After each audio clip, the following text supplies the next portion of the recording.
I used to believe that family meant everything, that blood was thicker than water, and that no matter what happened, your children would always love and respect you.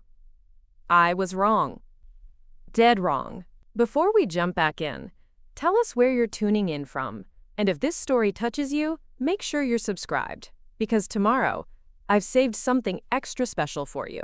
My name is Christine, I'm 72 years old, and 3 months ago, my daughter-in-law Jessica called me with words that would change everything. "Don't come to Emma's birthday party," she said, her voice cold as winter ice. "You'll just embarrass us."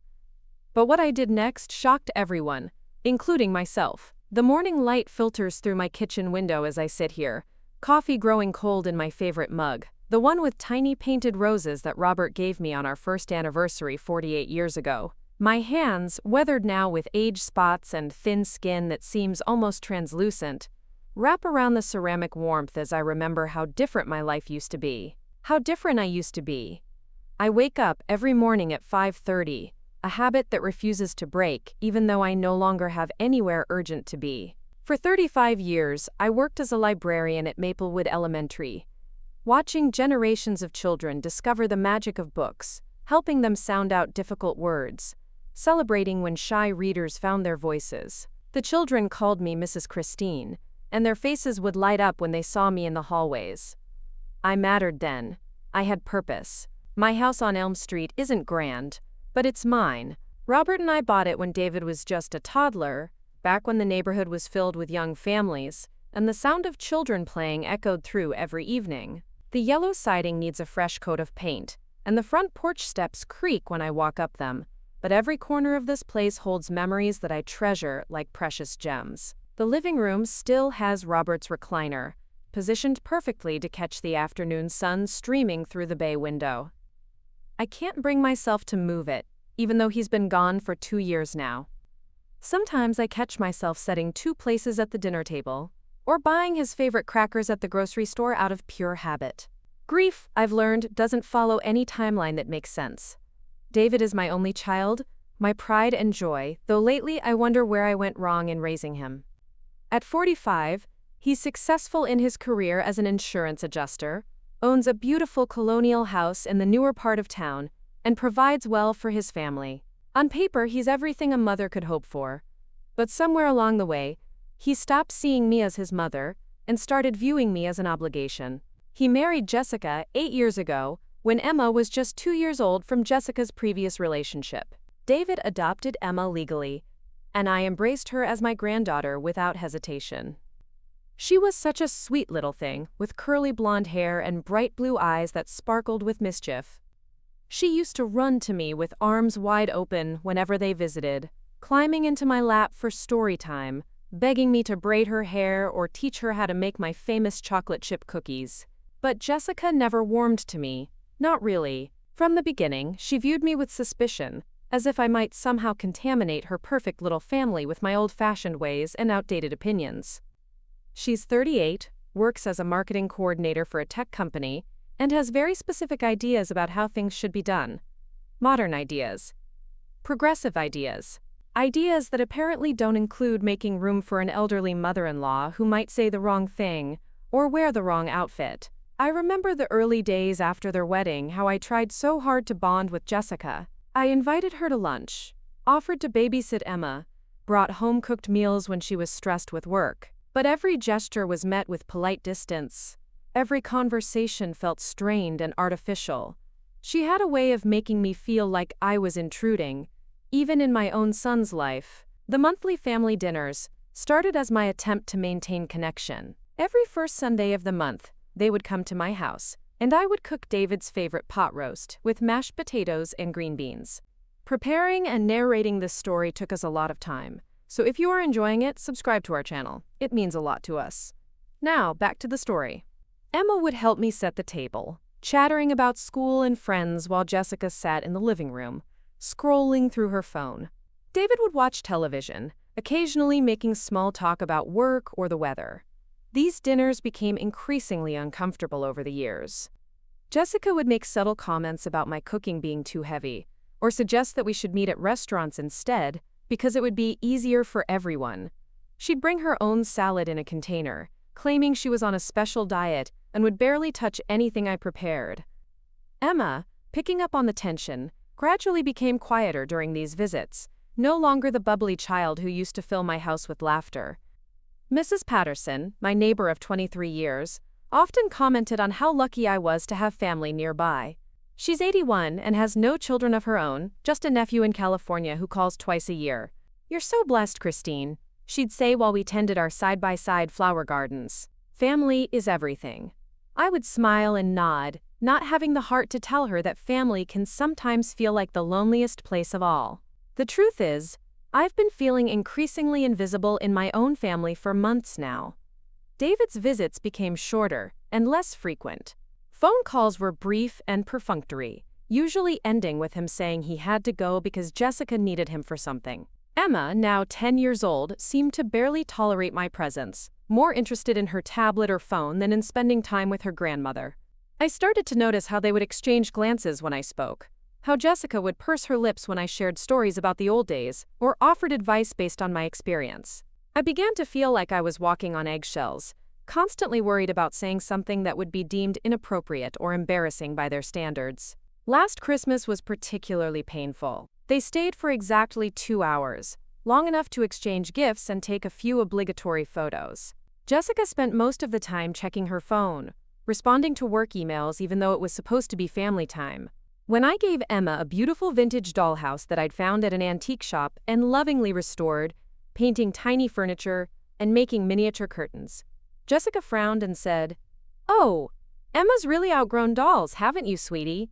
Emma just shrugged and set it aside without even opening the tiny front door to see the detailed rooms inside. I felt my heart crack a little that day, watching my carefully chosen gift dismissed so casually. The dollhouse had reminded me of one I'd had as a child, and I'd spent weeks making it perfect for Emma. But apparently 10-year-olds were too sophisticated for such old-fashioned toys. The phone calls became even more infrequent after the holidays. David would call every few weeks, conversations lasting maybe 5 minutes, before he'd find an excuse to hang up. Jessica never called at all, and when I tried reaching out to her directly, she would give short, clipped responses that made it clear she had no interest in developing any kind of relationship with me. I began to feel like I was living in limbo, existing on the periphery of my own family's life. My days took on a predictable routine. Morning coffee while reading the newspaper, a walk around the neighborhood, lunch alone, afternoons spent reading or working in my small garden, evenings watching television with no one to share observations or laughter with. The silence in my house grew heavier with each passing day.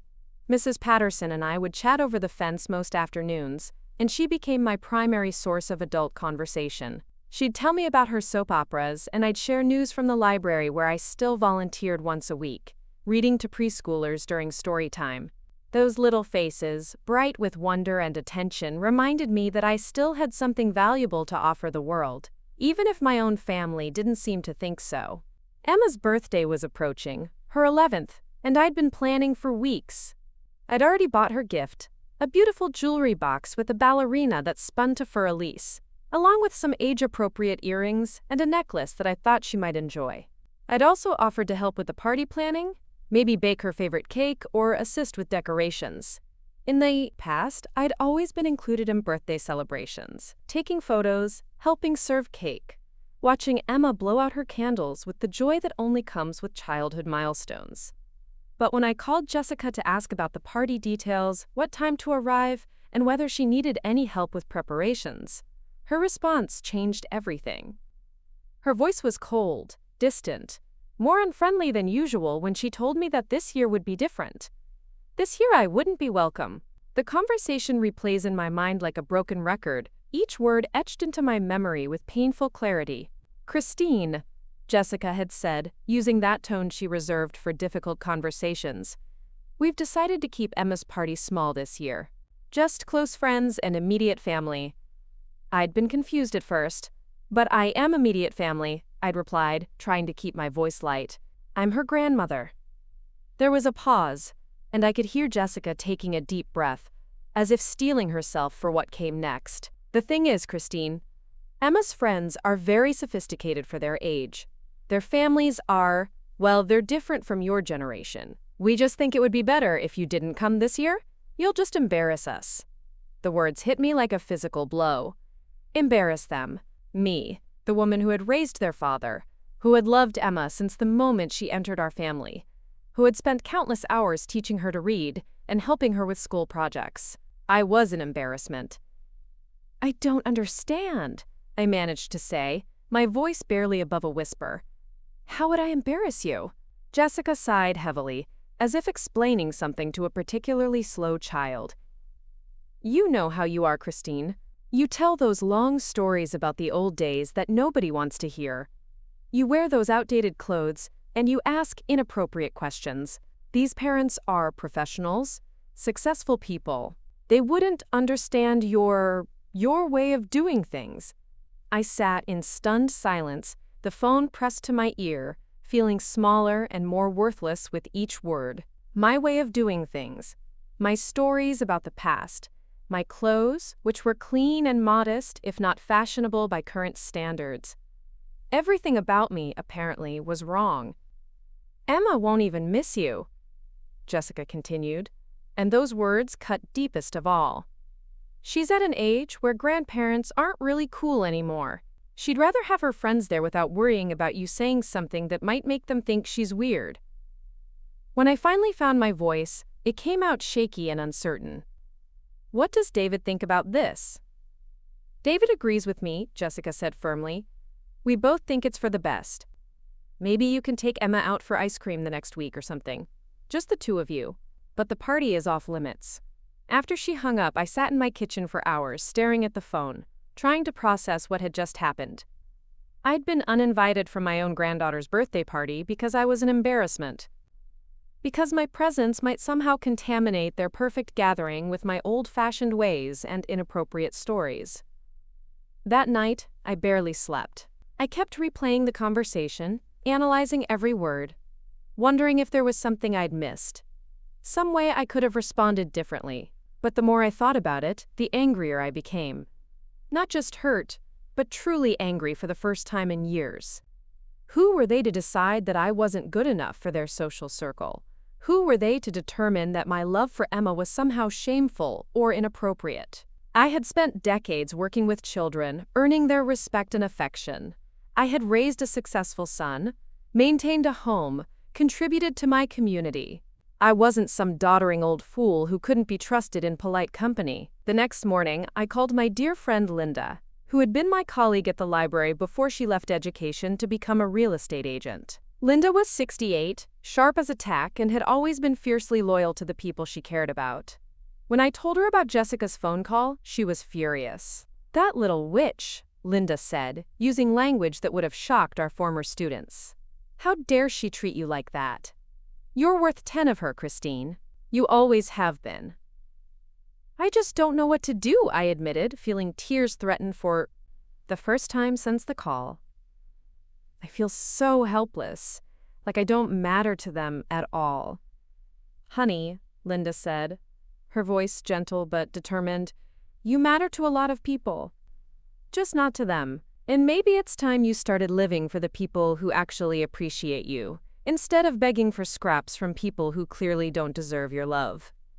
Her words stayed with me as I went through the motions of my day, watering my plants, straightening rooms that were already tidy, preparing dinner for one. I thought about all the times I'd swallowed my hurt feelings, all the occasions when I'd bitten my tongue instead of speaking up for myself, all the ways I'd made myself smaller and smaller, trying to fit into their idea of an acceptable mother and grandmother. That evening, as I sat in Robert's chair watching the sunset through my bay window, I made a decision that would change everything. I wasn't going to beg for their acceptance anymore.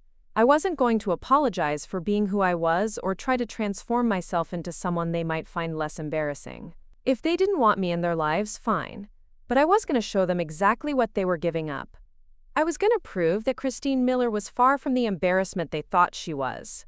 And by the time I was finished, they were going to regret ever making me feel small. The plan began to form in my mind as I sat there in the gathering darkness, and for the first time in months, I felt something stirring inside me that I'd almost forgotten existed.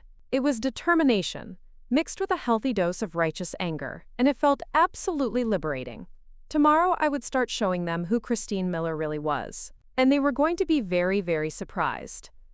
The morning after Jessica's devastating phone call, I woke up with something I hadn't felt in years.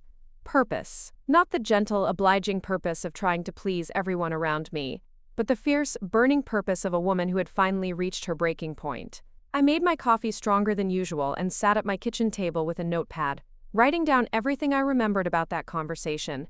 Every cruel word, every dismissive tone, every assumption they'd made about who I was and what I was worth. Seeing it all written out in black and white made my chest tight with anger, but also with something else. Clarity. For the first time in years, I could see my situation with perfect, crystalline clarity. I called Linda before 8 in the morning, knowing she was an early riser like me. "I need your help," I said without preamble when she answered. "I need to know about selling my house." There was a pause on the other end. "Christine, honey, are you sure? This is a big decision. Maybe you should think about it for a few more days." "I've been thinking about it all night," I replied, surprising myself with the steadiness of my voice. "I'm 72 years old, Linda. If not now, when? They've made it clear that I'm an embarrassment to them, so be it. But I'm not going to sit here waiting for scraps of their attention for the rest of my life." Linda was quiet for a moment, and I could practically hear her mind working. She'd known me for over 20 years, had seen me weather Robert's death, had watched me bend over backwards, trying to maintain a relationship with David and his family. "Okay," she said finally, "but we're going to do this smart. We're going to do this in a way that gives you the most options and the most power." Within an hour, Linda was at my kitchen table with a folder full of real estate documents and a laptop computer. She'd brought coffee from the bakery downtown, the good kind with real cream, and a box of pastries that we spread out between us like we were planning a military campaign. "First things first," she said, opening her laptop. "Let's see what your house is worth in today's market." Her fingers flew over the keyboard, pulling up comparable sales in my neighborhood, recent listings, market trends. The numbers that appeared on her screen made my eyes widen.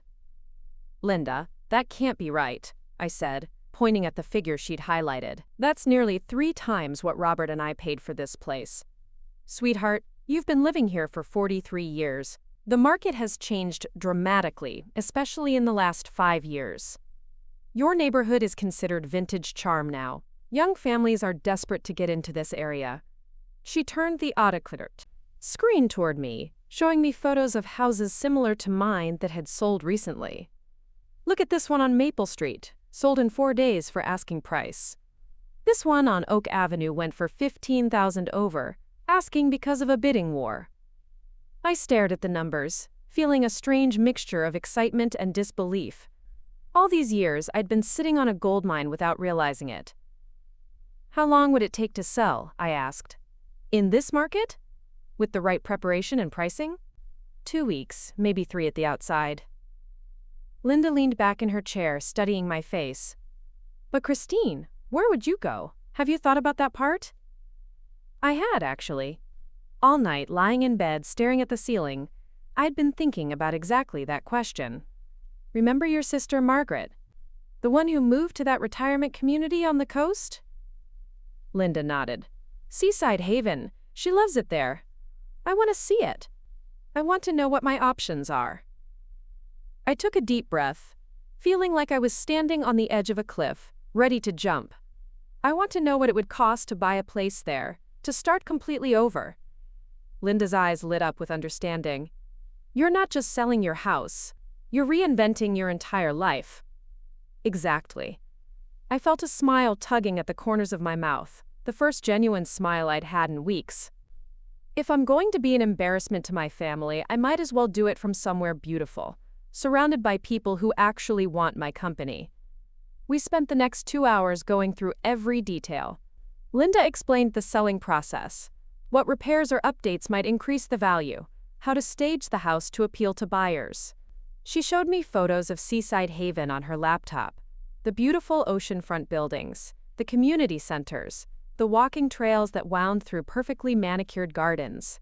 "The thing about Seaside Haven," Linda explained, "is that it's not just a place to live, it's a community.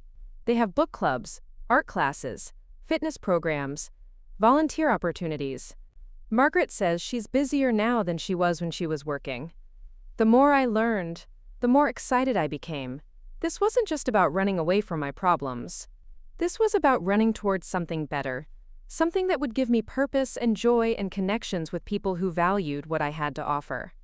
"There's something else," Linda said, her voice taking on a slightly mischievous tone. "Seaside Haven has a very active social media presence. They showcase residents and their activities all the time. Margaret's been featured in their newsletter twice, and their Facebook page has thousands of followers from all over the region." I didn't immediately understand why this mattered, but Linda was grinning like she'd just solved a puzzle. "Don't you see, Christine? When you make this move, when you start this new life, it's not going to be a secret. People are going to know about it. Your family is going to know about it." The implications of what she was saying began to sink in. David and Jessica, who thought I was too embarrassing to include in their social circles, were going to discover that I'd moved to one of the most prestigious retirement communities on the East Coast. They were going to see photos of me participating in activities, making friends, living a full and vibrant life without them. "But first," Linda said, closing her laptop, "we need to make sure you're doing this for the right reasons. Not out of spite, not to prove a point, but because it's genuinely what you want for your life." I considered her question carefully. Was I doing this out of anger? Partially, yes. But as I sat there in my quiet kitchen, looking around at the empty rooms and remembering how lonely I'd been for months, I realized that the anger was just the catalyst. The real reason was that I deserved better. I deserved to be around people who appreciated me, who valued my stories and my experience, who didn't see my age as a liability. "I want this," I said firmly. "I want it more than I've wanted anything in years." Linda reached across the table and squeezed my hand. "Then let's make it happen." The next few days passed in a blur of activity that I hadn't experienced since Robert's funeral. Linda brought in a team of professionals to assess the house, to identify what needed to be updated or repaired before we could put it on the market. A handyman came to fix the loose porch, railing, and touch up the paint on the window trim. A cleaning service deep cleaned every room until the whole place sparkled. I went through my belongings with a ruthlessness that surprised me.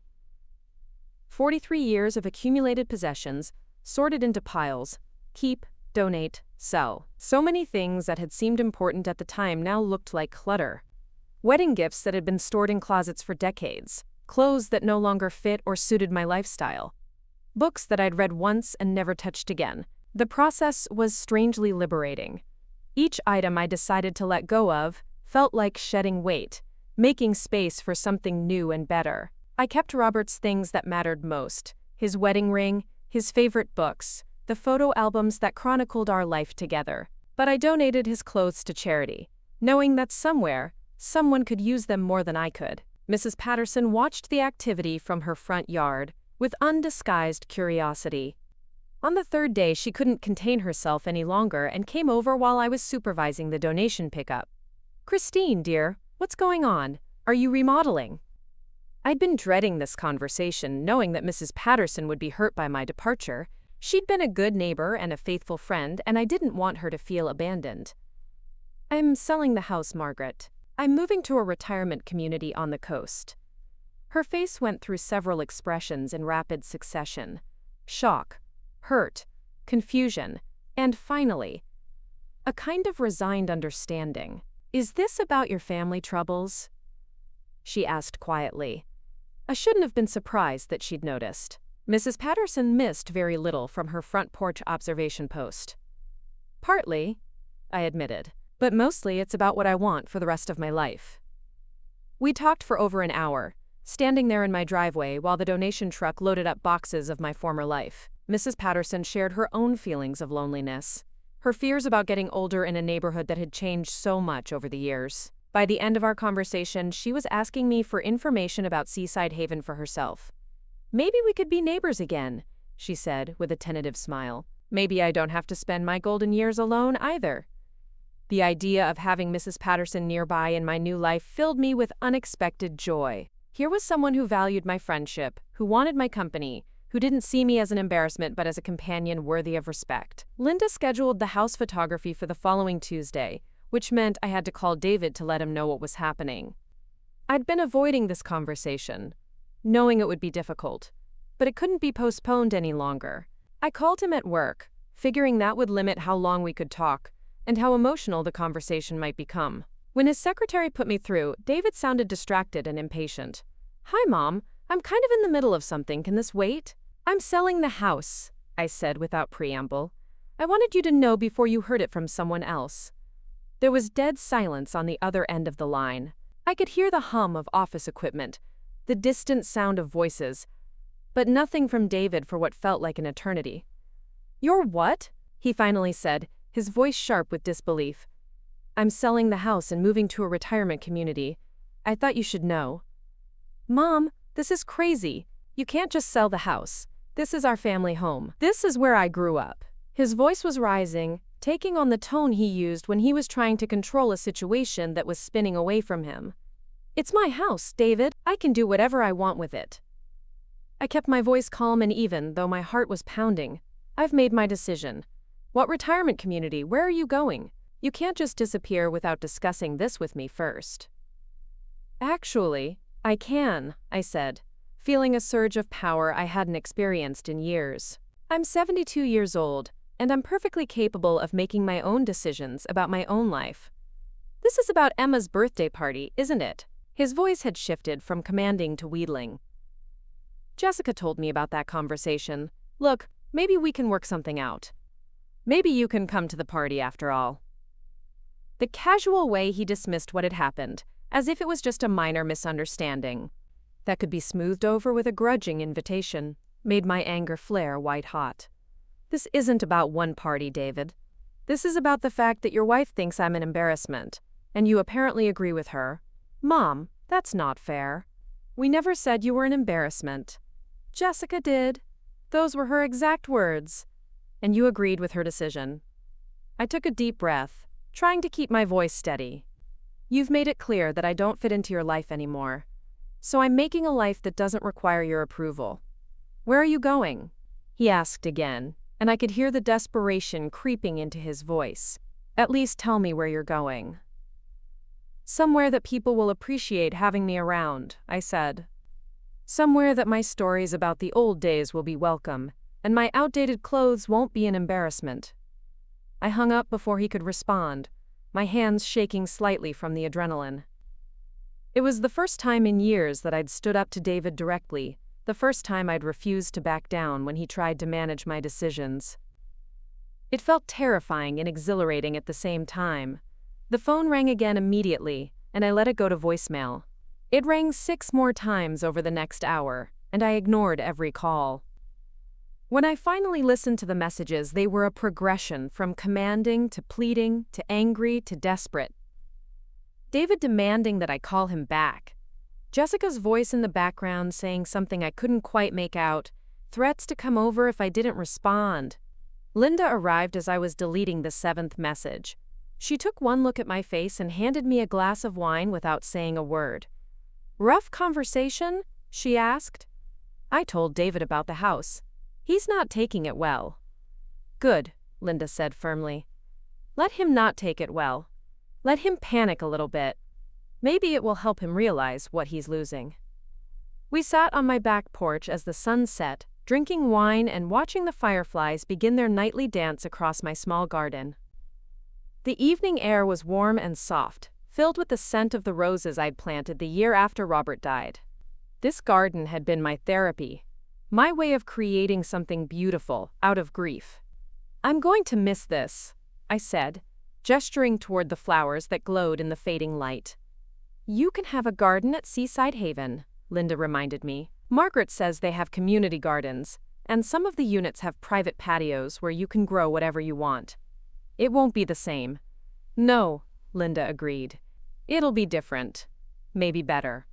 You'll have people to share it with. People who will appreciate the work you put into making something beautiful." As if on cue, my phone buzzed with a text message from David. "Mom, please call me. We need to talk about this. Don't make any decisions you'll regret." I showed the message to Linda, who snorted with derision. "Decisions you'll regret?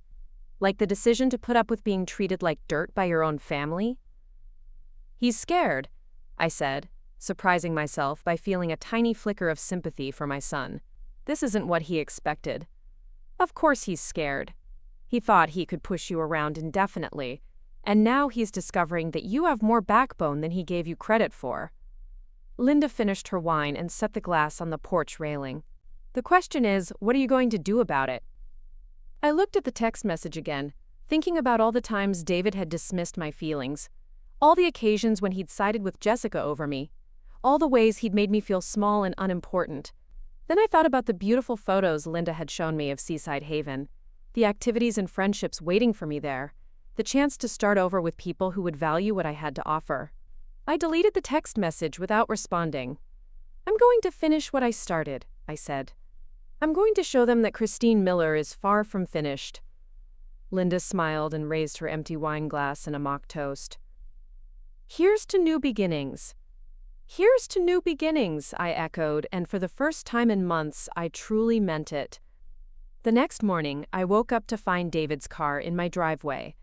I watched from my bedroom window as he sat there for several minutes, clearly working up the courage to come to the door. When he finally knocked, I took my time answering, using those few moments to steel myself for what I knew would be a difficult conversation. He looked older than I remembered, more tired, and there was something in his eyes that I hadn't seen since he was a child. Uncertainty. For just a moment, I felt my resolve waver. This was still my son, still the little boy who used to crawl into my lap when he was scared or hurt. But then I remembered Jessica's voice on the phone, cold and dismissive, and David's easy agreement with her assessment of me. I straightened my shoulders and opened the door. We need to talk, he said without preamble. Yes, I agreed. I think we do. David stood in my living room, pacing back and forth in front of the bay window like a caged animal. His hair was disheveled, his tie loosened, and there were dark circles under his eyes that suggested he hadn't slept much since our phone conversation. I sat in Robert's chair, watching him wear a path in my carpet, waiting for him to find the words he'd come here to say. Mom, this is insane, he finally burst out, spinning to face me with an expression of pure desperation. You can't just sell the house. You can't just pick up and move across the state without talking to us first. This is your home. This is our family home. Our family home? I repeated, keeping my voice level despite the anger that was building in my chest. David, when was the last time you spent more than 2 hours in this house? When was the last time you helped with anything here, or even asked if I needed help? He opened his mouth to respond, then closed it again, clearly struggling to come up with an answer. That's not the point, he said finally. The point is that this house represents our family history. Dad built that deck with his own hands. You planted that garden together. I took my first steps in this hallway.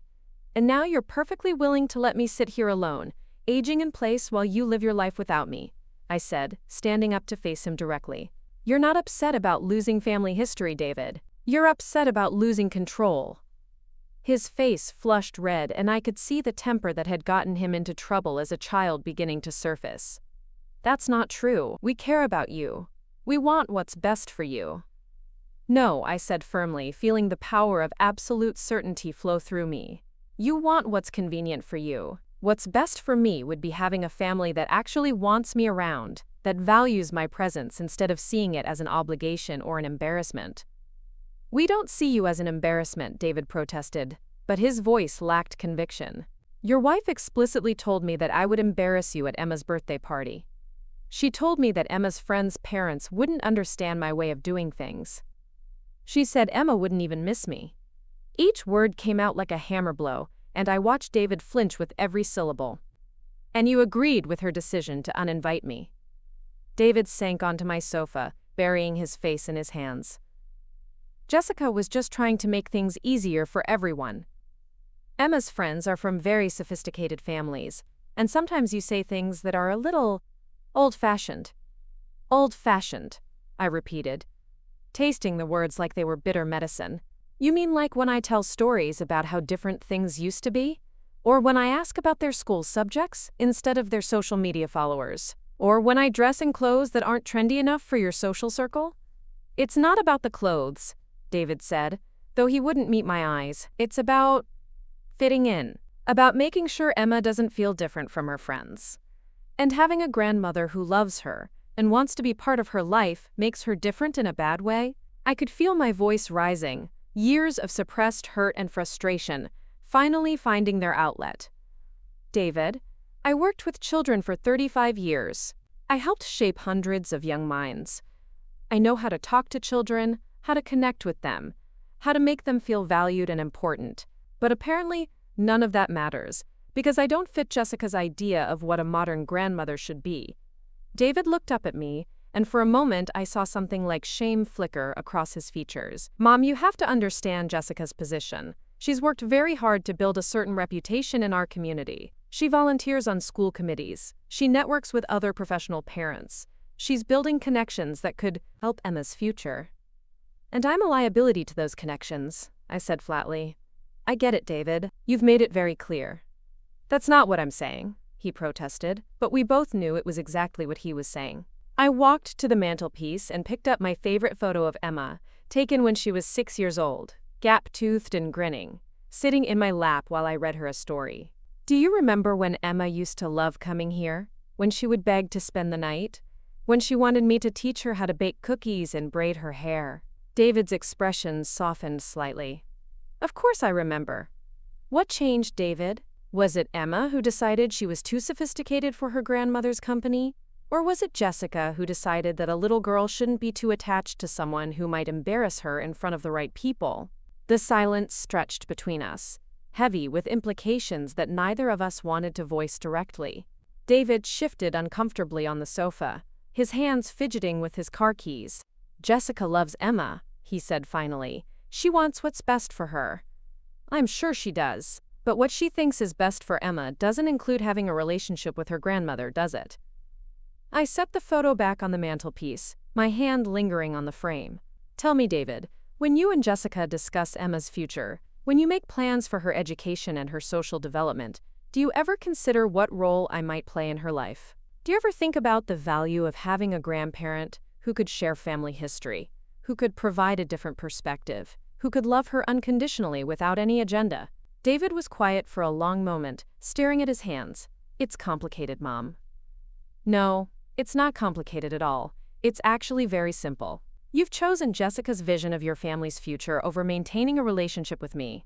You've decided that whatever benefits I might bring to Emma's life are outweighed by the potential social embarrassment of being associated with me. You're making this sound much harsher than it is, David said, but his voice was weak, unconvincing. Am I? Then explain to me how uninviting me for my granddaughter's birthday party, the first time in 11 years that I've been excluded from such an important event, isn't harsh. Explain to me how telling me that my presence would embarrass you isn't harsh. David stood up abruptly, walking to the window and staring out at the street where he'd learned to ride a bicycle, where he'd played with neighborhood children, where Robert had taught him to throw a baseball. What do you want from me, Mom? What do you want me to say? I want you to tell me the truth, I said. I want you to stop pretending that this is about what's best for me, or what's best for Emma. I want you to admit that you're embarrassed by me, that you think I'm a relic from a bygone era who doesn't fit into your modern life. He turned to face me, and I could see the conflict written across his features. Part of him wanted to deny it, to maintain the polite fiction that we'd been dancing around for months. But part of him, the part that had been a truthful child before the world taught him the value of diplomatic lies, wanted to be honest. Sometimes, he said quietly, I wish you could be more like other grandmothers. More current, more aware of how things work now. The admission hung in the air between us like a physical thing, painful but also clarifying. After all the months of wondering, all the second-guessing myself, all the attempts to figure out what I was doing wrong, I finally had the truth. More like other grandmothers, I repeated. You mean more like the grandmothers who know their place, who don't ask uncomfortable questions, who content themselves with being occasional babysitters when it's convenient for their children? That's not what I meant. Isn't it? You want a grandmother who won't tell stories that reveal how different things used to be, because that might make people think about how rapidly our values have changed. You want a grandmother who won't ask children about their character development, because that's not as important as their achievements and their image. You want a grandmother who will dress fashionably and speak in current slang, and never, ever make anyone feel like they're being judged by old-fashioned standards. David's face was getting redder with each word, and I could see his jaw clenching. You're twisting everything I say. No, David, I'm finally understanding everything you've been too polite to say directly. I felt a strange calm descending over me, the peace that comes with absolute clarity. You want me to be someone I'm not, and when I can't or won't transform myself into your ideal grandmother, you'd rather just minimize my role in your family. We're not minimizing your role, he protested. We still want you to be part of our lives. On your terms, when it's convenient, when I won't embarrass you. I shook my head, feeling something like pity for the man my son had become. David, do you remember when you were 12 and you broke Mrs. Henderson's window with a baseball? Do you remember what you wanted to do? He looked confused by the change of subject. I wanted to run away and pretend it never happened. And what did your father and I teach you to do instead? To take responsibility, to face the consequences, to make it right. His voice was quiet, almost childlike. That's right. We taught you that running away from difficult situations doesn't solve them. We taught you that you have to face the truth, even when it's uncomfortable. I walked closer to him, this man who was still my child despite everything. But somewhere along the way, you forgot that lesson. Instead of dealing with the truth that your wife doesn't respect me and that you're allowing her to push me out of your family, you've been trying to manage the situation with polite lies and careful distance. It's not that simple, Mom. Marriage is about compromise. Sometimes you have to choose between competing loyalties. And you chose Jessica over me. I understand that, David. What I don't understand is why you can't just be honest about it instead of pretending it's for my own good. David slumped back onto the sofa, looking older than his 45 years. What do you want me to do? Divorce my wife because she doesn't get along with my mother? Destroy my marriage to preserve a relationship with someone who's going to be gone in 10 or 15 years anyway? The casual cruelty of that last comment hit me like a physical blow. Someone who's going to be gone in 10 or 15 years anyway? As if my mortality made my feelings irrelevant. As if the fact that I wouldn't be around forever meant that how I was treated now didn't matter. There it is, I said softly. The real truth. I'm disposable because I'm old. My feelings don't matter because I don't have much time left anyway. That's not what I meant, David said quickly, but the damage was done. Yes, it is. That's exactly what you meant. I felt tears prick at the corners of my eyes, but I refused to let them fall. You've already written me off, David. You've already decided that preserving your marriage is worth sacrificing your relationship with me because, after all, I'll be dead soon anyway, so what does it matter? Mom, please don't twist my words like that. I'm not twisting anything. I'm finally hearing you clearly for the first time in months. I walked to the front door and opened it, cool morning air rushing into the house. I think you should leave now. David stood up slowly, his face pale. We're not finished talking about this. You can't just sell the house and disappear because of one misunderstanding. This isn't one misunderstanding, David. This is the inevitable result of months of small rejections, casual dismissals, and careful distance. This is what happens when you treat someone like they're tolerable instead of treasured. What about Emma? Don't you care about losing your relationship with your granddaughter? The question was designed to wound, and it succeeded. Of course I cared about Emma. She was the light of my life, the sweet little girl who had brought such joy to my later years. But I also knew that the Emma who used to love spending time with me was gradually being replaced by a young person who saw me through her parents' eyes. I love Emma more than you can imagine, I said quietly. But I also love myself enough to refuse to beg for a place in her life. If you and Jessica want to raise her to believe that elderly people are embarrassments to be managed, rather than resources to be treasured, that's your choice. But I won't participate in teaching her to disrespect her elders. David stepped through the doorway, then turned back to face me. This is a mistake, Mom. You're going to regret this. Maybe, I said. But it will be my mistake to make, and my regret to live with, not yours. I closed the door before he could respond, leaning against it as I heard his car start and drive away. My legs felt shaky, and my hands were trembling from the adrenaline of the confrontation. But underneath the physical reaction, I felt something I hadn't experienced in years, the solid satisfaction of standing up for myself. The phone started ringing within an hour of David's departure, and it continued intermittently throughout the day.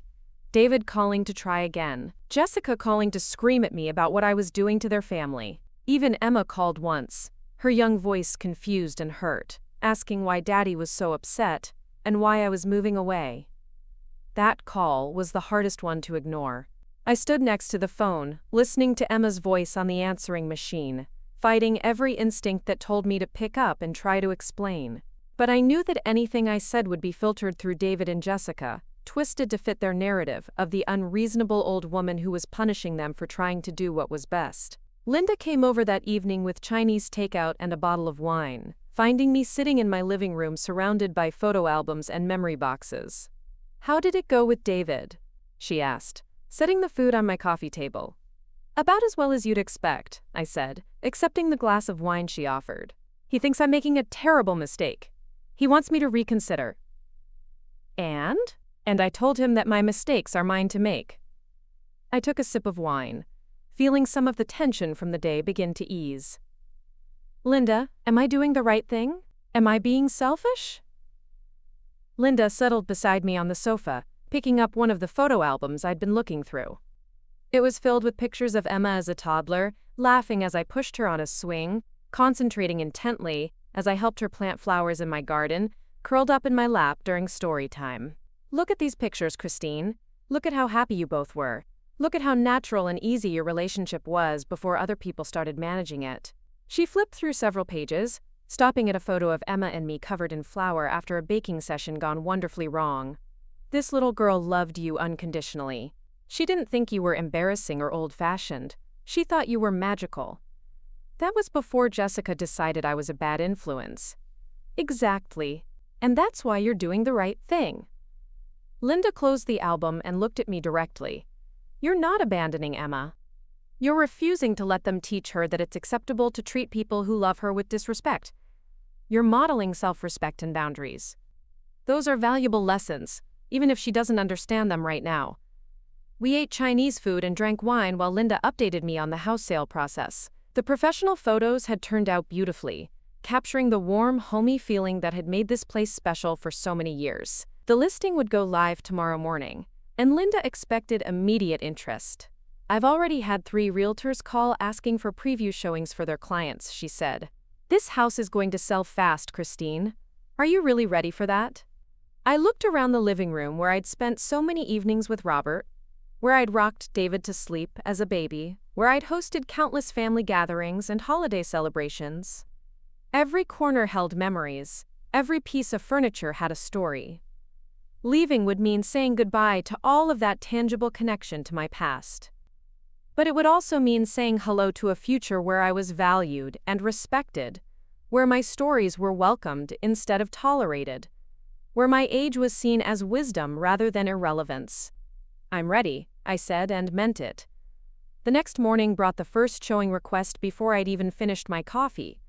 Linda called to tell me that a young couple with twin toddlers wanted to see the house that afternoon, and 3 more showings were already scheduled for the weekend. "I need to get out of here," I said, suddenly feeling overwhelmed by the idea of strangers walking through my home, evaluating my life, deciding whether my sacred space was suitable for their needs.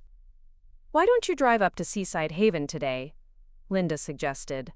"Margaret's expecting you anyway, and it would be good for you to see the place again, make sure it's really what you want." The 2-hour drive to the coast gave me time to think, to process everything that had happened over the past few days.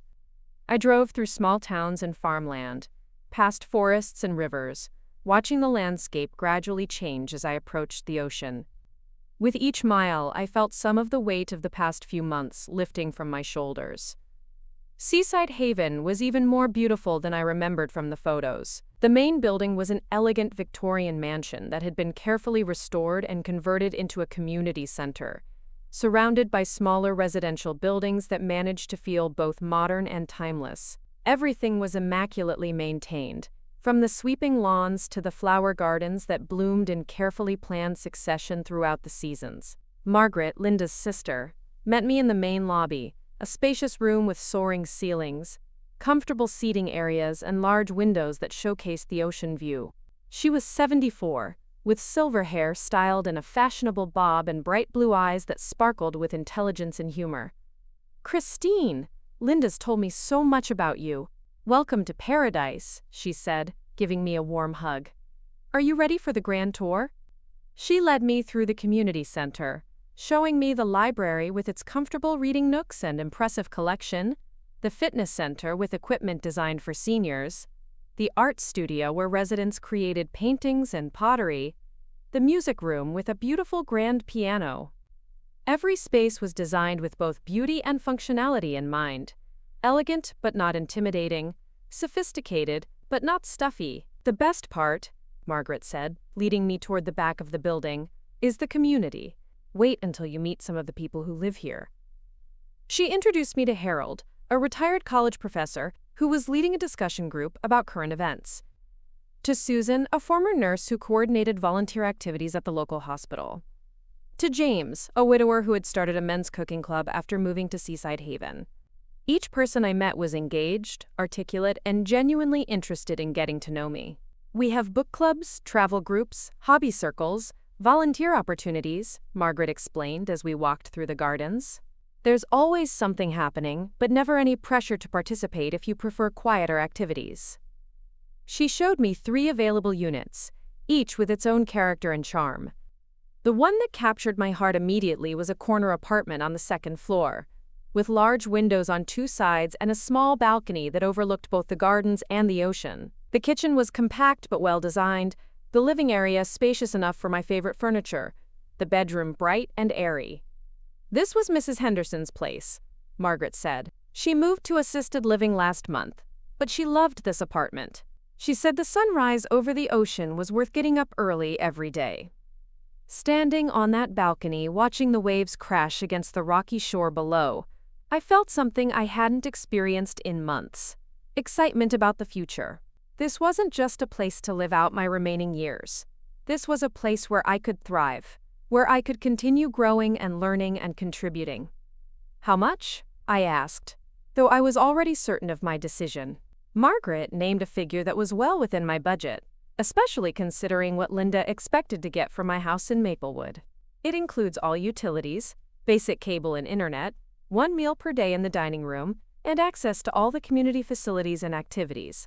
"I'll take it," I said without hesitation. Margaret's face lit up with delight. "Really? Just like that?" "Just like that. When can I move in?" "We can have the paperwork ready by next week. If you want to put down a deposit today, we can hold the apartment for you." I wrote the check, sitting in the community center office, my hand steady despite the magnitude of what I was doing. This wasn't just renting a new home. This was claiming a new life, one where I would be surrounded by people who valued wisdom over youth, conversation over appearance, authenticity over image. The drive back to Maplewood felt different, lighter somehow. I was no longer a woman fleeing from rejection and disrespect. I was a woman moving toward possibility and purpose. I was Christine Miller, and I was far from finished. Linda called as I pulled into my driveway to report that the young couple with twins had loved the house and were preparing an offer. 2 more couples had scheduled showings for the next day, and a retired professional had asked to see it over the weekend. "We might have a bidding war on our hands," she said excitedly. "Are you prepared for this to move very quickly?" I looked at my house, the place that had sheltered me and my family for over 4 decades, and felt a moment of nostalgia mixed with anticipation.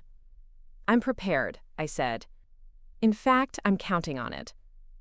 That night, I called Mrs. Patterson to tell her about Seaside Haven and to give her Margaret's contact information. She listened with growing excitement as I described the community, the activities, the sense of purpose that seemed to pervade the place. "Do you really think they'd want someone like me?" she asked wistfully. "I'm not as educated or sophisticated as you, Christine." "Margaret, they want people who are kind, who are interested in life, who want to be part of a community." "That describes you perfectly." I smiled, imagining my dear neighbor finding the same sense of renewal that I was anticipating. "Besides, I'll need a friend there. Someone who knows me from the old days. As I prepared for bed that night, I felt a peace I hadn't known in months. Tomorrow would bring new challenges, more difficult conversations, probably more angry phone calls from David and Jessica. But tonight, I was a woman with a plan, a woman with options, a woman who had remembered that she was worth fighting for.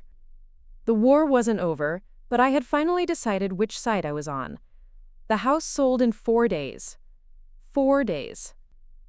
Linda called me on Friday morning, her voice bubbling with excitement and disbelief, to tell me that we had received 3 offers, each one higher than my asking price.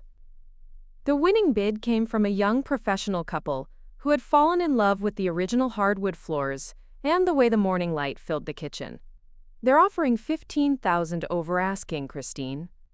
They want to close in 3 weeks, and they're willing to let you take whatever time you need to move your belongings. Linda's voice crackled with energy through the phone. This is unprecedented. In my 20 years of real estate, your house was exactly what people are looking for right now.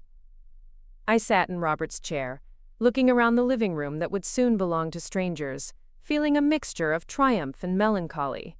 The speed of the sale meant that my decision was now irreversible. There was no going back, no changing my mind, no pretending this was just a temporary rebellion that would blow over. How long do I have? I asked. The closing is scheduled for 3 weeks from today. But the buyers said you can stay an extra week if you need it to coordinate your move to Seaside Haven. Linda paused, and I could hear papers rustling in the background. Christine, are you absolutely certain about this? Once we sign these papers, it's done. I thought about Emma's birthday party, happening tomorrow. The party I wouldn't attend because my presence would embarrass my family. The celebration of my granddaughter's life that would go on without me, because Jessica had decided I didn't fit their image of what a proper family should look like. I'm certain, I said. Let's sign the papers. The next morning, Saturday, dawned bright and clear. Emma's birthday. I had wrapped her gift weeks ago, a beautiful jewelry box with a dancing ballerina that played her favorite song from the movie we used to watch together. The box sat on my dresser, elegant paper and ribbon perfect, waiting for a delivery that would never come. I spent the morning packing books, each one a companion from a different phase of my life. Robert's collection of biographies, my romance novels from the years when I still believed in fairy tale endings. The cookbooks with pages stained from decades of family meals. Each book told the story of who I had been, who I was becoming, who I might yet be. Mrs. Patterson appeared at my back door around noon, carrying a plate of her famous oatmeal cookies and wearing an expression of determined cheerfulness that didn't quite hide the sadness underneath. I brought you some fuel for packing, she said, setting the cookies on my kitchen table. And I wanted to tell you that I called that Margaret yesterday. We talked for over an hour. Really? What did you think? I think I'm going to take a tour next week. Mrs. Patterson's eyes sparkled with something I hadn't seen in years, anticipation. She told me about their gardening club and their volunteer reading program at the local elementary school. Did you know they have a walking group that goes to different beaches every week? The idea of Mrs. Patterson rediscovering adventure in her 80s filled me with joy. Does that mean you're considering making the move too? I'm considering a lot of things I haven't thought about in years, she said, settling into the chair across from me. Watching you take control of your life has made me realize how much of mine I've been letting slip away. We spent the afternoon packing together, sharing memories as we wrapped each item carefully in tissue paper. Mrs. Patterson told me stories I'd never heard about her late husband, about dreams they'd had that were never fulfilled, about places they'd planned to visit after his retirement. I shared my fears about leaving everything familiar, my excitement about the unknown, my grief for the relationship with my family that I was finally accepting would never be what I had hoped. Do you think I'm being too harsh? I asked as we packed the last of my kitchen items. David called again this morning. He sounded genuinely upset. Mrs. Patterson was quiet for a moment, folding newspaper around my good china with the careful precision of someone who understood the value of things that could be broken. Christine, In all the years I've known you, have you ever asked for anything unreasonable? Have you ever demanded more than basic respect and inclusion? No, I don't think so. Then you're not being too harsh. You're being honest. And sometimes, honesty feels harsh to people who have been taking advantage of your kindness. She looked up from the china, meeting my eyes directly. Your son and his wife got comfortable treating you as an afterthought. Now they're discovering that afterthoughts can have thoughts of their own. As the sun began to set, painting my kitchen in golden light, I realized that this was probably the last time Mrs. Patterson and I would sit together in this house. Tomorrow she would go back to her solitary routine, and I would continue dismantling the life I'd built here. But instead of sadness, I felt gratitude for this friendship that had sustained me through so many difficult days. When you come to Seaside Haven, I said impulsively, I'll help you get settled. I'll introduce you to people, show you around, make sure you feel welcome. And if I get scared and want to come back, then I'll drive you back myself. But I don't think you'll want to come back, Margaret.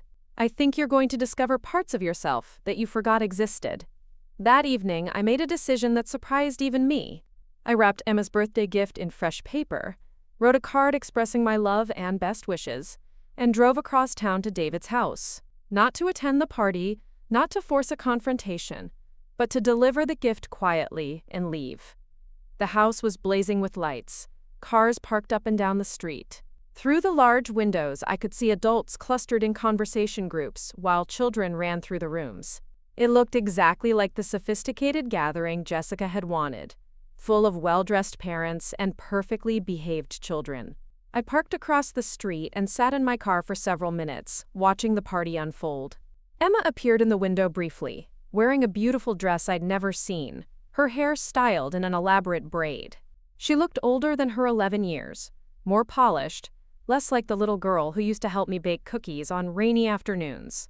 Taking a deep breath, I got out of my car and walked quickly to the front door. I could hear laughter and music from inside, the sounds of celebration and joy. For a moment, I almost knocked, almost tried to join the festivities, despite everything that had happened. Instead, I placed Emma's gift on the porch, rang the doorbell once, and walked quickly back to my car.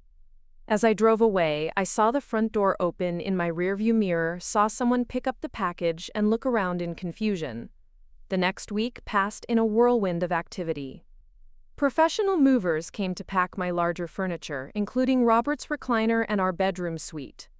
Items I couldn't bear to leave behind. Linda helped coordinate the logistics, scheduling utility disconnections, mail forwarding, and the 1,000 small details that accompany any major move. David called twice more, each conversation more strained than the last. He had found Emma's gift, he said, and she had asked why I wasn't at her party. What was he supposed to tell her? Tell her the truth, I said calmly. Tell her that sometimes adults make decisions that hurt other people's feelings, and that sometimes the person who gets hurt decides they deserve better treatment. That's not exactly child-appropriate, Mom. Then figure out a child-appropriate way to say it, David. You're her father. Part of your job is helping her understand that actions have consequences. Emma keeps asking when she can come visit you at your new place. What should I tell her about that? The question caught me off guard. I had been so focused on my anger and hurt that I hadn't fully considered how this move would affect my relationship with Emma long-term. Did I want her to visit? Could I trust David and Jessica to allow regular contact without using it as a weapon against me? She's welcome to visit any time you're willing to bring her, I said finally. But I won't beg for time with my granddaughter, and I won't accept visits that come with conditions or restrictions. What's that supposed to mean? It means that if Emma visits me, it will be because you genuinely want her to have a relationship with her grandmother, not because you're trying to manage my feelings or control the situation. I felt my voice growing stronger, more confident. I'm done being grateful for whatever scraps of attention you're willing to throw my way. There was silence on the other end of the line, and I could almost hear David processing this new version of his mother, this woman who had boundaries and expectations and refused to accept less than she deserved. I'll think about it, he said finally. You do that. And David, when you think about it, remember that I'm not going anywhere. I'm not disappearing or cutting off contact. I'm just refusing to pretend that the way I've been treated is acceptable. The conversation ended there, but something felt different about it. For the first time in months, I had spoken to my son as an equal rather than as a supplicant begging for acceptance. It was a small shift, but it felt significant. Margaret called me 3 days before my move to tell me that Mrs. Henderson's apartment was ready, and that the Seaside Haven community was excited to welcome me. She had arranged for several residents to help me get settled, and the activities director wanted to meet with me about possibly leading a writing workshop. A writing workshop? I asked, surprised. You mentioned that you'd kept journals for years, and that you used to help students with their creative writing projects. We have several residents who are working on memoirs or family histories, and they could use guidance from someone with your background. The idea intrigued me. I had always loved writing, had filled dozens of journals with observations about life, family, and the changing world around me. The thought of sharing that passion with other people, of helping them capture their own stories, sparked something I hadn't felt in years. Professional excitement. I'd be very interested in that, I said. Wonderful. We'll talk more when you get here. Oh, and Christine? I heard from Linda that your neighbor might be joining us soon. I've put her on the waiting list for the next available apartment. 2 days before the move, I held a small goodbye party in my empty house. Linda came, bringing wine and takeout Chinese food. Mrs. Patterson brought her cookies and a photo album she'd made of our neighborhood over the years. Harold from the hardware store stopped by with his wife, bringing flowers from their garden. We sat on the floor of my living room, eating from paper plates and sharing memories of the decades I'd spent on Elm Street. The house echoed strangely without furniture, but it also felt lighter somehow, less weighted down by the accumulated possessions of a lifetime. To new adventures, Linda said, raising her wine glass in a toast. To friendship, Mrs. Patterson added. To courage, I said, surprising myself with the word. To the courage to start over when starting over seems impossible. We drank our wine and watched the sun set through my bay window one last time. In 24 hours, I would be living in a different state, in a different community, as a different version of myself. The woman who had bent over backwards to accommodate her family's wishes, who had accepted crumbs of affection as if they were banquets, who had apologized for taking up space in her own life, would be gone. In her place would be Christine Miller, resident of Seaside Haven, participant in book clubs and writing workshops, friend to people who valued her company, woman who knew her own worth. That night I slept on an air mattress in my empty bedroom, listening to the familiar sounds of my neighborhood one last time. Mrs. Patterson's television through the thin walls, the teenagers from down the street coming home from their Saturday night adventures, the old oak tree scraping against my roof in the gentle breeze. In the morning, the moving truck would come to take my remaining possessions to my new life. Linda would drive me to Seaside Haven, helping me settle into the apartment that would become my sanctuary and launching pad. Mrs. Patterson would wave goodbye from her front porch, counting the days until she could join me in our seaside adventure. But tonight, I was still Christine Miller of Elm Street, Maplewood, the woman who had raised a son in this house, who had loved a husband in this bedroom, who had tended a garden behind these walls. Tomorrow I would be someone new, but tonight I honored who I had been. I thought about Emma, probably sleeping in her room across town, surrounded by the gifts from her sophisticated birthday party. Did she wonder why her grandmother hadn't been there? Did she miss the stories I used to tell her? The cookies we used to bake together? The quiet moments when it was just the two of us? Maybe someday she would understand that her grandmother hadn't abandoned her, but had instead chosen to live with dignity rather than settle for tolerance. Maybe someday she would appreciate the lesson I was teaching her about self-respect and boundaries, even if she couldn't comprehend it now. And maybe, if I was very lucky, someday she would want to visit her grandmother at the beautiful place by the sea, not because her parents thought it was appropriate, but because she genuinely wanted to know the woman who had loved her enough to love herself. I fell asleep that night holding on to that maybe, letting it comfort me as I prepared to step into the unknown. The hardest part was almost over. Tomorrow the healing could begin. 6 months into my new life at Seaside Haven, I barely recognized the woman I used to be. The timid, apologetic grandmother who had tiptoed around her family's expectations was gone, replaced by someone I was still getting to know but was beginning to genuinely like. My apartment had become a haven in every sense of the word. The corner unit with its ocean views had been transformed into a space that reflected my personality rather than my history.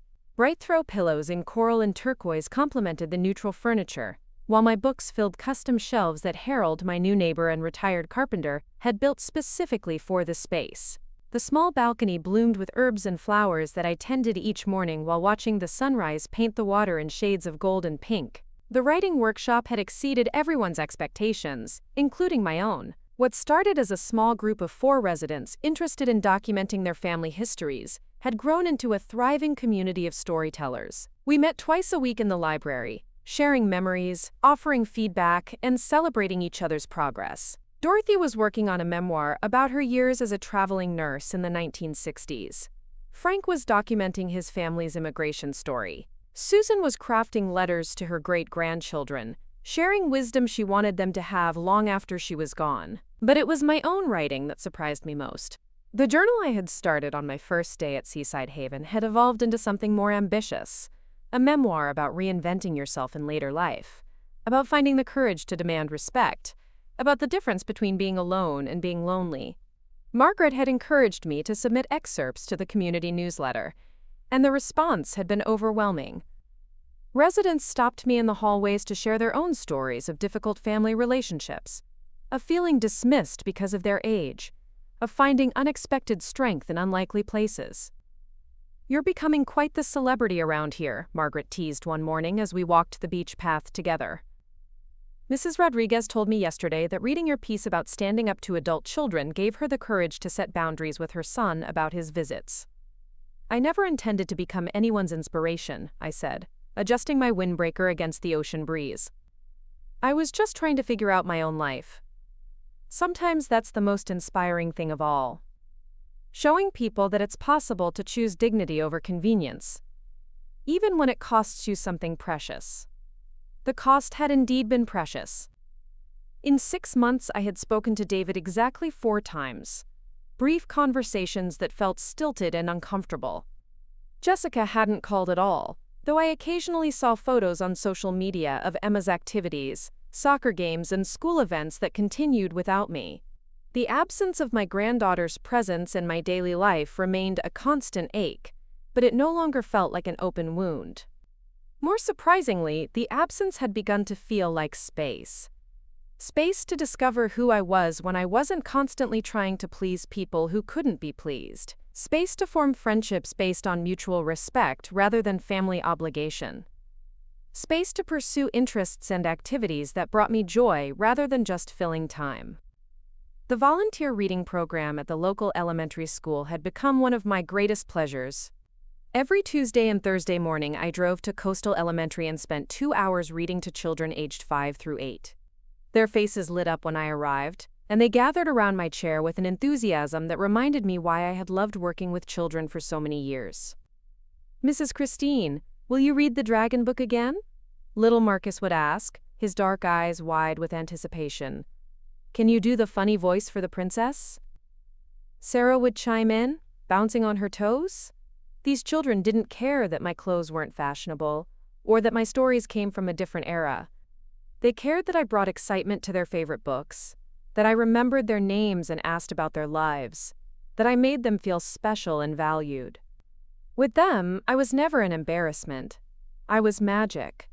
Harold had become an unexpected confidant and companion. The 78-year-old widower lived 3 doors down from me and had appointed himself the unofficial neighborhood fix-it man. When my bathroom faucet developed a drip, he appeared with his toolbox before I could call maintenance. When I mentioned missing my garden, he helped me design and build raised planters for my balcony. "My Martha would have liked you," he said one afternoon as we planted cherry tomatoes in the containers he'd constructed. "She always said that real ladies weren't the ones who worried about what everyone thought of them, but the ones who knew their own minds and weren't afraid to speak them." Our friendship was comfortable and uncomplicated, built on shared interests and genuine affection rather than romantic attraction. We walked together most mornings, attended community events as companions, and spent evenings on one or the other's balcony, talking about books, politics, and the peculiar experience of discovering new facets of yourself in your 70s. Mrs. Patterson had moved to Seaside Haven in March, taking an apartment 2 buildings over with a view of the gardens rather than the ocean. The transition had been harder for her than it had been for me, but she was gradually finding her place in the community. She had joined the gardening club and the volunteer program at the local hospital, and had even started taking watercolor painting classes. "I never thought I'd be artistic," she confided one day as we examined her latest painting, a surprisingly lovely seascape. "But apparently you're never too old to discover hidden talents." The gardening club had become her passion. Under her guidance, the community's vegetable garden was producing record harvests, and she had organized a weekly farmers market where residents could share their produce with the broader community. Watching her bloom in this new environment filled me with deep satisfaction. We had both escaped the trap of diminished expectations, the assumption that growing older meant growing smaller. Spring brought an unexpected visitor. I was working in my balcony garden on a warm April morning when Margaret knocked on my door, her expression carefully neutral. "Christine, you have a guest in the main lobby, a young lady who says she's your granddaughter." My hands went still on the rosebush I'd been pruning. "Emma?" "She's with a woman I don't recognize." "Not your daughter-in-law, I don't think." "She looks too young," and Emma called her by her first name. I set down my gardening shears and wiped my hands on my jeans, my heart hammering against my ribs. Emma was here. After 6 months of silence, she had somehow made her way to Seaside Haven. But how? And why now? Did she say what she wanted? She said she wanted to see where her grandmother lives now. "She seems like a lovely child, Christine." Very polite, very articulate. I followed Margaret to the main lobby, my mind racing through possibilities. Had David finally decided to allow Emma to visit? Had something happened that changed their position? Or was this some kind of test? A way to gauge my reaction before deciding on future contact? Emma was standing near the large windows that overlooked the gardens, and my breath caught at how much she had grown in just 6 months. She was taller, more poised, with an emerging teenager's self-awareness that hadn't been there before. The woman with her was young, maybe mid-20s, with kind eyes and an easy smile. "Grandma Christine!" Emma ran toward me, and for a moment, she was my little girl again, all arms and enthusiasm and unguarded affection. I hugged her tightly, breathing in the familiar scent of her strawberry shampoo, feeling tears prick at my eyes. "Emma, sweetheart, what are you doing here? How did you find me?" "This is my babysitter, Melissa," Emma said, pulling back to gesture toward the young woman. "She helped me look you up online. Dad doesn't know I'm here." Melissa stepped forward, extending her hand with a slightly apologetic expression. "I'm sorry to show up unannounced, Mrs. Miller. Emma has been asking about you for months, and when her parents went out of town for the weekend, she begged me to help her find you. I probably should have called first." I shook Melissa's hand, processing this information. David and Jessica were out of town, which meant this visit was entirely Emma's idea, facilitated by a babysitter who clearly had a soft heart and perhaps questionable judgment. "I'm glad you came," I said honestly. "Both of you. Would you like a tour?" The next 2 hours were among the most joyful I'd experienced since moving to Seaside Haven. Emma was fascinated by everything: the ocean view from my balcony, the community library with its cozy reading nooks, the art studio where residents created paintings and pottery. She met Harold, who charmed her by showing her his woodworking shop and letting her help sand a birdhouse he was making. She sat in on the last few minutes of my writing workshop, listening with rapt attention as Frank read a passage about his grandfather's journey from Ireland. "Grandma, you're like a teacher again," she said as we walked through the gardens after the workshop ended. "Everyone here really likes you." "I like them too, sweetheart. It's nice to be around people who enjoy each other's company." "Is that why you moved here? Because people at home didn't enjoy your company?" The question was asked with the directness that only children possess, cutting straight to the heart of complex adult situations, without any diplomatic cushioning. I considered how to answer honestly without damaging her relationship with her parents. "I moved here because I wanted to be around people who made me feel valued and appreciated," I said carefully. Sometimes when people live together for a long time, They forget to make each other feel special. Emma nodded solemnly, as if this explanation made perfect sense to her 11-year-old worldview. Mom and Dad fight a lot now, ever since you moved away. Dad says Mom was wrong about some things, but Mom says Dad is being ridiculous. This revelation stopped me in my tracks. David and Jessica were fighting about me. About the decision to exclude me from Emma's party, perhaps, or about my subsequent move? I'm sorry to hear that, Emma. Fighting is never pleasant, especially for children who have to listen to it. Dad wants to visit you, but Mom says you probably don't want to see us anymore because we hurt your feelings. Emma kicked at a pebble on the path, her expression troubled. Did we hurt your feelings, Grandma? The question hung in the air between us, loaded with more emotional weight than any 11-year-old should have to carry. I stopped walking and knelt down so I could look directly into Emma's eyes. Emma, listen to me very carefully. You did nothing wrong. Nothing at all. I love you exactly as much as I always have. And I will always love you. Sometimes adults make decisions that affect other people, and sometimes those decisions have consequences that nobody expected. But you're not mad at me? I could never be mad at you, sweetheart. Not ever. Relief flooded her features, and I realized she had been carrying guilt about my departure, wondering if she had somehow caused the rift in our family. The thought that this precious child had been blaming herself for adult failings made my heart ache. Can I come visit you again? I really like it here. And Harold said he'd teach me how to make a jewelry box if I come back. You can visit me anytime your parents say it's okay, I said, standing and taking her hand as we continued our walk. But Emma, they have to know where you are. You can't just disappear to visit me without telling them. I left a note, she said defensively. I told them I was going to find my grandmother and that Melissa was driving me. I could only imagine David's reaction when he returned from his weekend trip to find that note. The thought of his panic and anger almost made me feel sorry for him. Almost. As the afternoon drew to a close, Emma became quieter, more reluctant to leave. She helped me water the plants on my balcony, asking detailed questions about each variety and making me promise to send her photos as they grew. She browsed through my bookshelves, selecting 3 novels that she wanted to read so we could discuss them during future visits. Grandma, she said as we were saying goodbye in the parking lot, I think you made the right choice moving here. You seem happier. I am happier, Emma. Sometimes we have to make difficult decisions to find our way to the places where we belong. Will you call me sometimes, even if Mom and Dad are weird about it? I'll try, sweetheart, and you can always call me. My number hasn't changed. As I watched Melissa's car disappear down the coastal highway, carrying Emma back to her complicated family dynamics, I felt a complex mixture of joy and sadness. Joy at seeing my granddaughter, at knowing she still loved me and wanted me in her life. Sadness at the realization that our relationship would always be complicated by the tensions I had with her parents. But there was something else too. Pride. Pride in Emma for having the initiative to find me, for caring enough to make the effort. Pride in myself for creating a life that she could admire, for becoming someone she wanted to visit rather than someone she felt obligated to tolerate. That evening, Harold and I sat on my balcony watching the sunset, and I told him about Emma's visit. He listened without judgment, offering the kind of steady, supportive presence that had become one of the greatest gifts of my new life.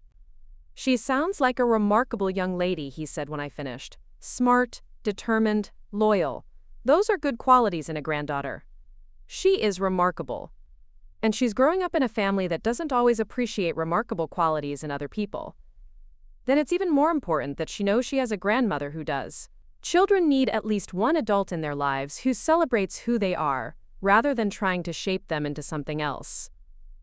As spring turned to summer, life at Seaside Haven took on a rhythm that felt both purposeful and lived together for a long time. They forget to make each other feel special. Emma nodded solemnly, as if this explanation made perfect sense to her 11-year-old worldview. Mom and Dad fight a lot now, ever since you moved away. Dad says Mom was wrong about some things, but Mom says Dad is being ridiculous. This revelation stopped me in my tracks. David and Jessica were fighting about me? About the decision to exclude me from Emma's party, perhaps, or about my subsequent move. I'm sorry to hear that, Emma. Fighting is never pleasant, especially for children who have to listen to it. Dad wants to visit you, but Mom says you probably don't want to see us anymore because we hurt your feelings. Emma kicked at a pebble on the path, her expression troubled. Did we hurt your feelings, Grandma? The question hung in the air between us, loaded with more emotional weight than any 11-year-old should have to carry. I stopped walking and knelt down so I could look directly into Emma's eyes.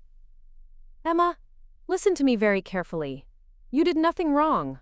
Nothing at all. I love you exactly as much as I always have, and I will always love you. Sometimes adults make decisions that affect other people, and sometimes those decisions have consequences that nobody expected. But you're not mad at me? I could never be mad at you, sweetheart. Not ever. Relief flooded her features, and I realized she had been carrying guilt about my departure, wondering if she had somehow caused the rift in our family. The thought that this precious child had been blaming herself for adult failings made my heart ache. Can I come visit you again? I really like it here, and Harold said he'd teach me how to make a jewelry box if I come back. You can visit me anytime your parents say it's okay, I said, standing and taking her hand as we continued our walk. But Emma, they have to know where you are. You can't just disappear to visit me without telling them. I left a note, she said defensively. I told them I was going to find my grandmother and that Melissa was driving me. I could only imagine David's reaction when he returned from his weekend trip to find that note. The thought of his panic and anger almost made me feel sorry for him. Almost. As the afternoon drew to a close, Emma became quieter, more reluctant to leave. She helped me water the plants on my balcony, asking detailed questions about each variety, and making me promise to send her photos as they grew. She browsed through my bookshelves, selecting 3 novels that she wanted to read so we could discuss them during future visits. Grandma, she said as we were saying goodbye in the parking lot, I think you made the right choice moving here. You seem happier. I am happier, Emma. Sometimes we have to make difficult decisions to find our way to the places where we belong. Will you call me sometimes, even if Mom and Dad are weird about it? I'll try, sweetheart. And you can always call me. My number hasn't changed. As I watched Melissa's car disappear down the coastal highway, carrying Emma back to her complicated family dynamics, I felt a complex mixture of joy and sadness. Joy at seeing my granddaughter, at knowing she still loved me and wanted me in her life. Sadness at the realization that our relationship would always be complicated by the tensions I had with her parents. But there was something else too. Pride. Pride in Emma for having the initiative to find me, for caring enough to make the effort. Pride in myself for creating a life that she could admire, for becoming someone she wanted to visit rather than someone she felt obligated to tolerate. That evening, Harold and I sat on my balcony watching the sunset, and I told him about Emma's visit. He listened without judgment, offering the kind of steady, supportive presence that had become one of the greatest gifts of my new life. She sounds like a remarkable young lady, he said when I finished. Smart, determined, loyal. Those are good qualities in a granddaughter. She is remarkable, and she's growing up in a family that doesn't always appreciate remarkable qualities in other people. Then it's even more important that she knows she has a grandmother who does. Children need at least one adult in their lives who celebrates who they are, rather than trying to shape them into something else. As spring turned to summer, life at Seaside Haven took on a rhythm that felt both purposeful and